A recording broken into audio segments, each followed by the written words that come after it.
Hi, it's been a little while, but welcome back to a new video. So this video should have been uploaded a year ago. It should have been the full in-depth review of the Index kit, you know, the VR headset, and 3 HTC Vive trackers, plus the Trackstrap Plus for full body tracking. However, I never ended up finishing the video and it kind of got a bit lost in my schoolworks and everything, but I decided to catch up the video and to finish it. So, first off, the official unboxing of the Valve Index VR kit. Of course, with the Index itself, the 2 Index controllers, and 2 Lighthouse base stations. Starting off with the usual paperwork, disclaimers, and microfiber cloth.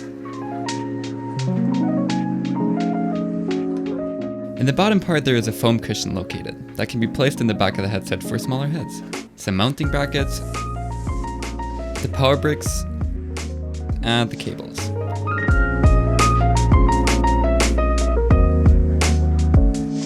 As well as the charging cables for the controllers. First feel and look of the Valve Index controllers are great. You're able to let go of them and they stay attached to your hand, making it possible to track every finger individually.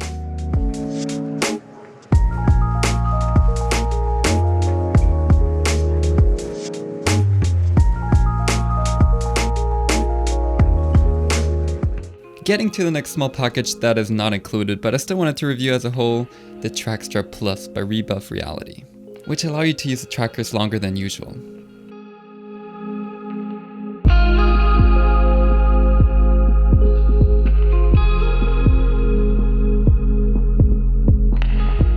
A manual, and of course the track straps itself.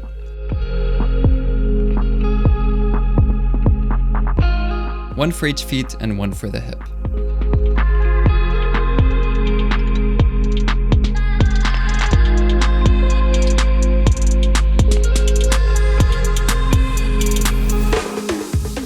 Next, we do not have just 1, but 3 of the Vive trackers, which allow you to use full body tracking, which I will show you guys later.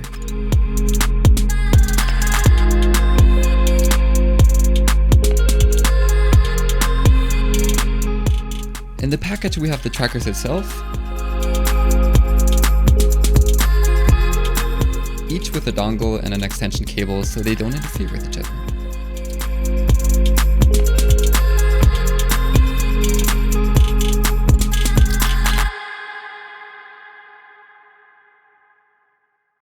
But enough of the opening itself, it is time to put on the headset itself.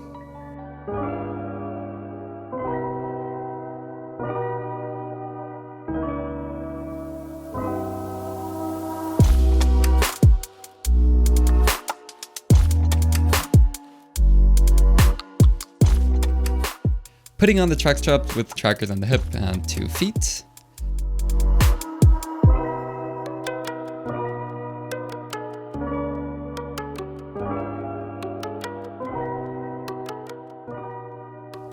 Calibrating by aligning your real-life body parts with your avatar, and boom, calibrated. Now every movement you do in real life will be replicated in your virtual model, whether it is turning, bending your legs, or even sitting down. No matter in which direction you look.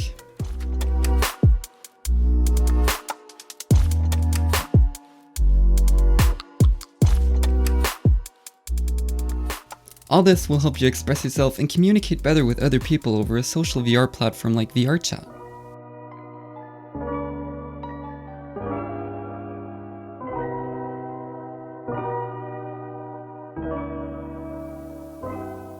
Now, you either can move around physically, depending on how much space you have, or just simply move around with your joystick.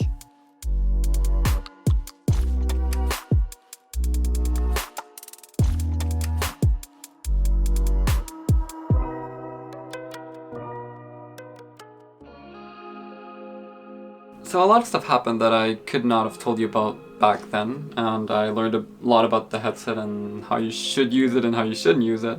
Yeah, so just to give you guys an idea, from the original kit I ordered, the only thing I still have left from the original package is my actual right controller and one of the base stations.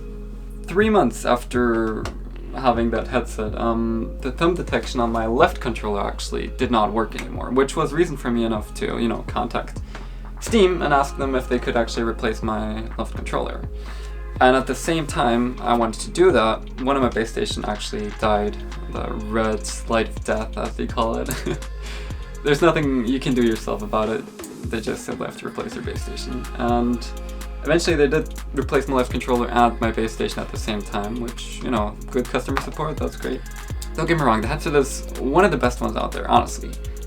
However, despite the good quality and the best on the market as of right now, besides resolution to Pimax and the HTC Vive Pro 2, having both headsets side by side compared in my school, I can tell that the Valve Index is still a far step ahead of the actual HTC Vive Pro.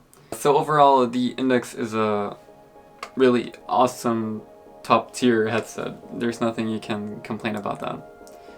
However, despite the good quality of the headset itself, it is not made to last long at all. So one thing you're going to want to do is support the cable bracket in some way, so that if you unintentionally step on it, you don't break it, because if you do, your DisplayPort cable will break over time. Concerning the controllers, you're going to want to remap them so you don't have to push in the joystick at all if possible. That is to prevent the bat drift issues that occur after a while. And last, for the base stations, unplug them entirely if you don't need them to reduce the passive running time. One thing I don't understand is like the selling strategy of Valve itself, because I know so many people who had to actually replace their headset or parts, you know, like their controllers and base station and stuff, and you either get a good headset or you don't, right? So if you don't, you can replace it, you'll get a new one, which is fine. But over the long run, I don't really understand the financial ways Valve really wants to continue this, right? This is no thing that can really go on for the next years with so many replacements. But yeah, overall, as of right now, and we have the 7th of June 2021, I still can recommend this headset, definitely. There are just not much other headsets which really can compare in that classic quality. However, the price is still quite much for most people, I believe. Like, we're talking about $1,079, which is a lot. Of course, you have to be sort of a VR enthusiast, but it wouldn't make sense to go out there and buy like a super old headset for like maybe half the price and really just get like a quarter of the experience, honestly. So my recommendation, if you are still saving up for a new headset and you don't know which one you want to go for, I would actually still wait out, because Valve, from what I heard, is planning on actually releasing a new headset, either standalone or for PC, depends. The other option in that price class would be the HTC Vive Pro 2, but I can tell you from what I tested in school, and from what the headset is claiming to be the same one like the Vive Pro, just with better resolution, I would still go with the Index 100 times. I hope this in-depth review gives you a kind of a idea of what you want to do with your headset purchase. It's a lot of money after all. And in that regards, thank you for watching, and I hope to see you in one of the next videos.